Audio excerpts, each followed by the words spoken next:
Hello and welcome to the NBA Minutes to Win It podcast. I'm Big Italy 42. He's Jason Gilbo at JGilbo11. Got a pretty big slate of games tonight, but we also have a lot of injury concerns, so we'll try to keep these short and sweet for you and not take up your whole day. Most important one on the board, of course, is the league MVP, Steph Curry.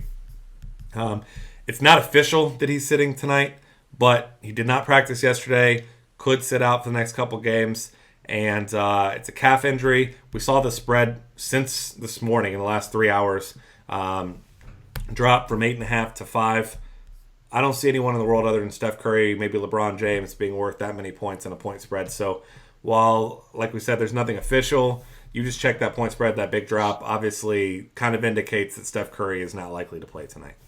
Yeah, I think that's a pretty much a telling tale right there. And that kind of just means a bump for Klay Thompson, a bump for Draymond Green. If he plays, he set out practice, but I think he should give it a go. He's a guy who usually doesn't sit out for minor injuries. So they would see the big usage, but I can't really get behind other guys. I mean, Sean Livingston would get a little more minutes, but other than that, I think you want to still take the big starters. Yeah, I mean, that just kind of locks Klay Thompson into my lineups for me. And like you said, Draymond Green, maybe a couple extra shares of him, but I still don't want a big share of bench players. That tells me this one's going to stay close. And usage for Klay Thompson should be through the roof. So he moves up to into not quite must-play territory, but pretty damn close if he's not. Other concerns at point guard, of course, Damian Lillard. He took part in some practice yesterday. He said he was pain-free last I heard. He said he was not going to play until he's 100%, though. He's questionable, so obviously if he doesn't play, CJ McCollum again, don't expect 70 fantasy points, but certainly a guy that's in play there. Darren Williams was not a late scratch, but announced out late right before Monday.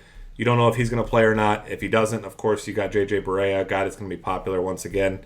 There's a lot of more injury concerns just at point guard. Elfrid Payton's ill, missed shoot-around today. Jeremy Lin is officially out. So Kemba Walker, especially as DraftKings price, going to see a ton of minutes once again.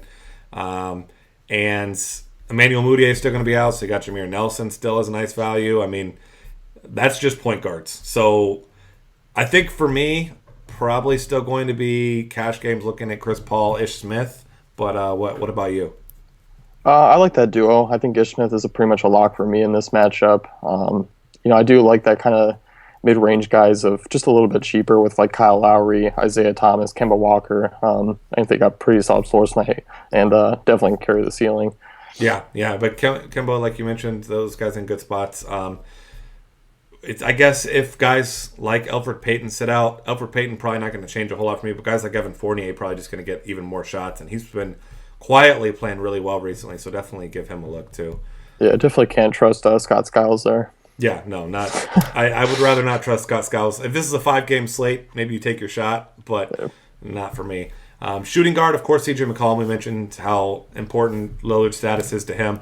He's now the most expensive shooting guard, tied with Jimmy Butler on FanDuel. So if Lillard's playing, he's a definite avoid for me. But if he's out, of course you're going to play him.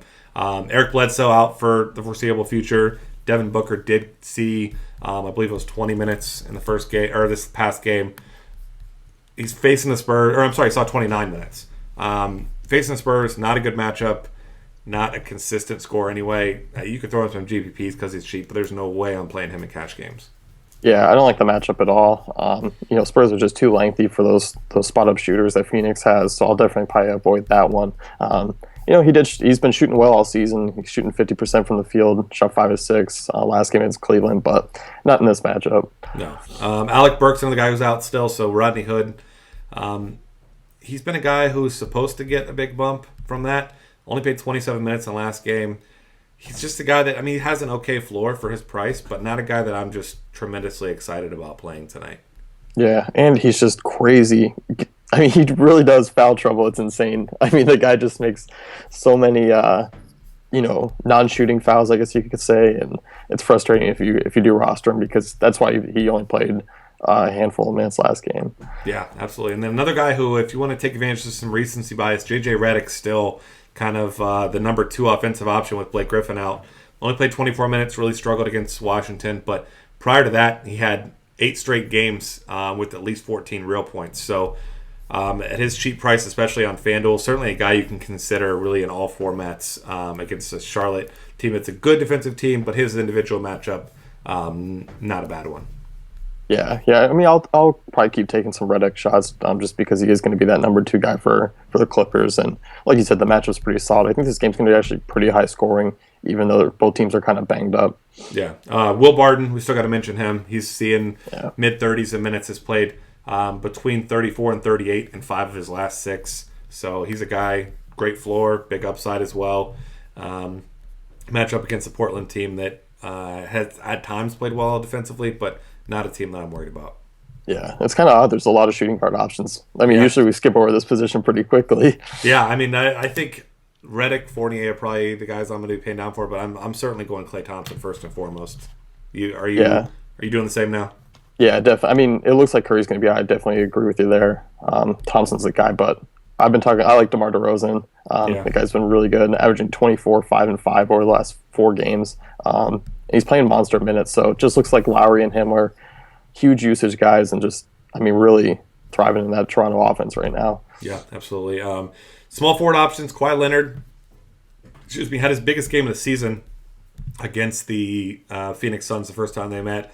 Obviously, this one has a huge spread. Phoenix playing horrible basketball right now, so there's not a guarantee they keep this one close. But we see Kawhi has a floor of 30 to 35 points anyway, which Paul George has not had recently. So if you're going to be paying up one of those top 2 guys, I still think Leonard's better for cash games, George more for GPPs, because George certainly has that monster upside. You don't imagine a blowout on either side of Indiana, Chicago there. Not a huge spread there, of course. But he just has not shot well at all recently. Yeah, I think Paul George's kind of off my radar just because he's shooting 28% in the last 5 games. So until he fixes that, I think there's just better options. But definitely worth a look in GPPs just because no one's going to be on them. Yeah. One guy that I know you've been high on in particular, I've been on as well recently, especially if Derek Favors sits. Gordon Hayward, back-to-back huge games, facing Minnesota now. So another fine matchup for him. I mean, this guy scored 20 or more real points. And I guess I'll say 19 or more real points in 8 of his last 10 games. So he's playing very, very well. And you skip out that Spurs game, which most players get a pass for, especially small forwards.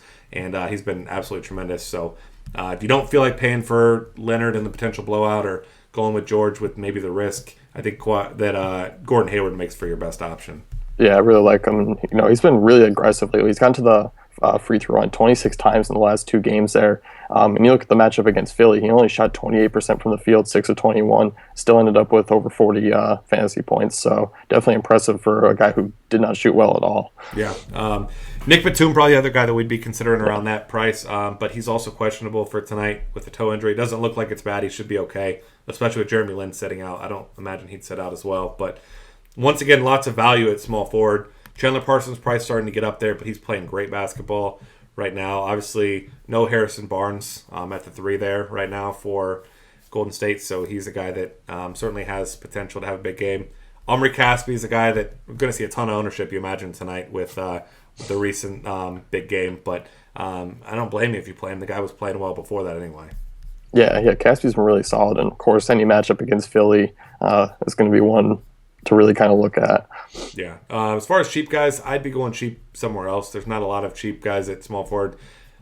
Past the guys we just talked about, I mean, you've got other guys that have been playing pretty well. Jay Crowder's been putting up good games, facing a Lakers team that, as we know, is just not very good. If Elfrid Payton sits out, you've got to give a little bit of a bump to Tobias Harris, also a guy who's been playing well as far as cash games go. Really only had that one big game recently, the one against Portland, but outside of that, I mean, he's been a fine cash game play around 6K.